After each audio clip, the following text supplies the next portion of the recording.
Data sharing scenarios.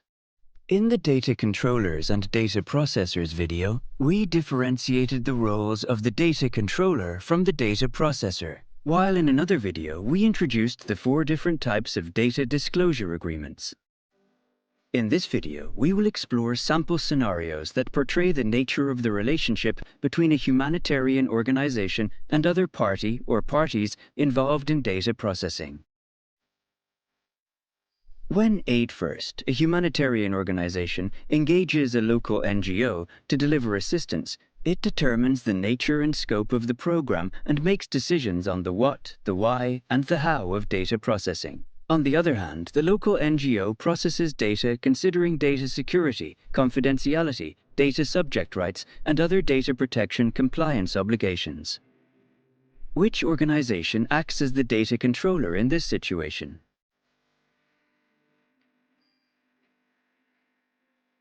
Correct. Aid First is the data controller who gives instructions on how to process data, while the local NGO is the data processor. What agreement governs this partnership?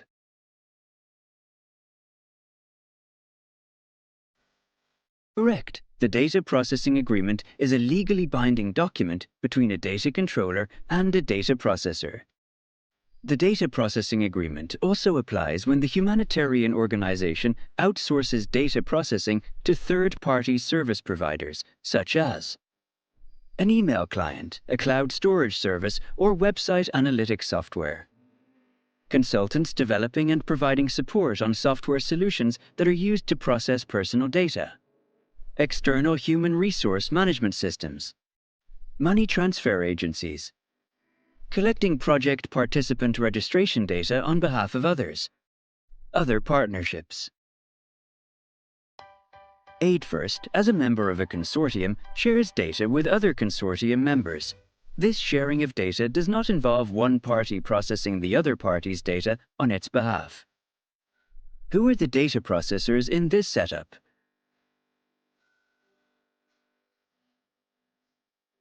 You are correct. There are no data processors in this situation, and each organization is a data controller. What data disclosure agreement governs such relationship between 2 or more data controllers?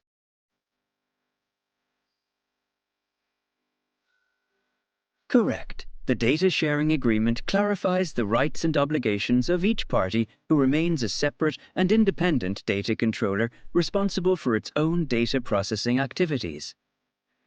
Under this agreement, although both or all parties are on equal terms, one party may be the data discloser while others are data receivers. In some cases, parties may act as both. A data sharing agreement may be used when sharing electronic and digital documentation with external parties, such as healthcare providers and audit companies.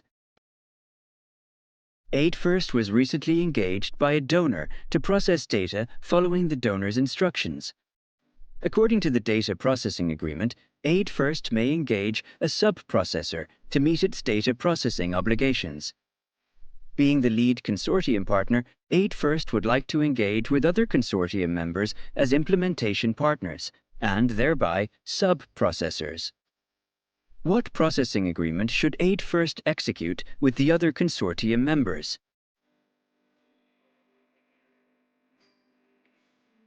Correct. A separate sub-processing agreement between Aid First and each of the consortium members should be executed.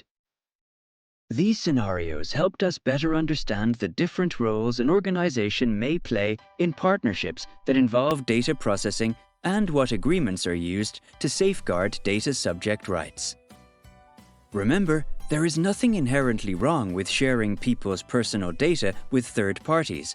However, sharing personal data is one of the riskiest aspects of the whole data management cycle, and there is a proper way to do it.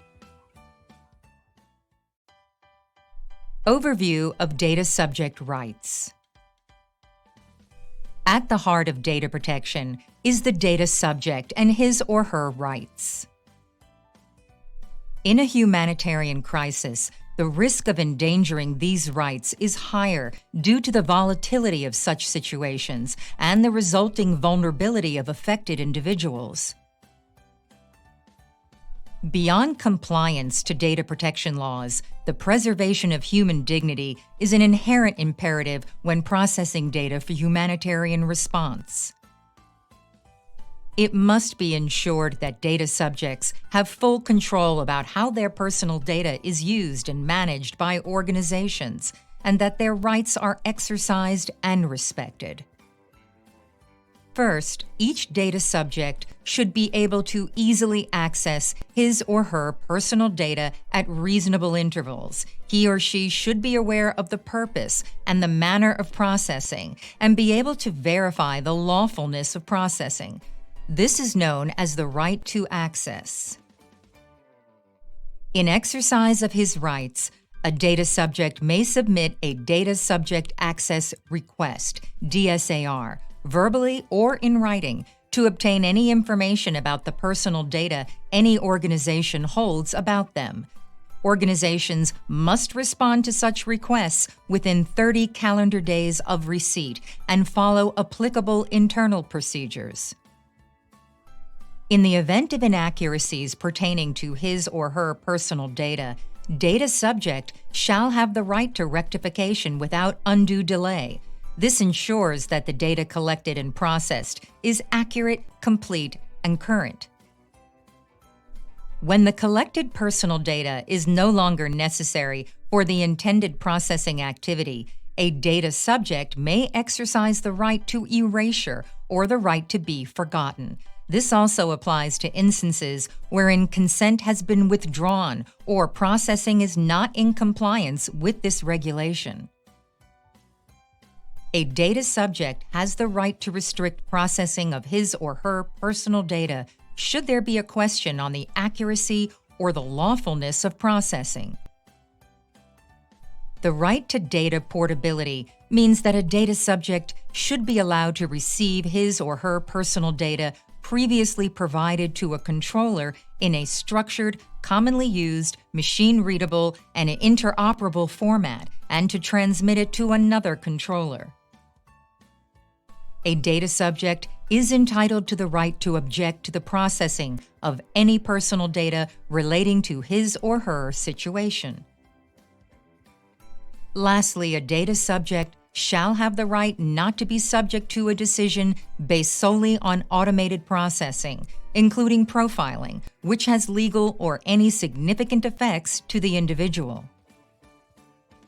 Respecting the rights of data subjects in humanitarian work is important to safeguard human dignity and to handle data responsibly.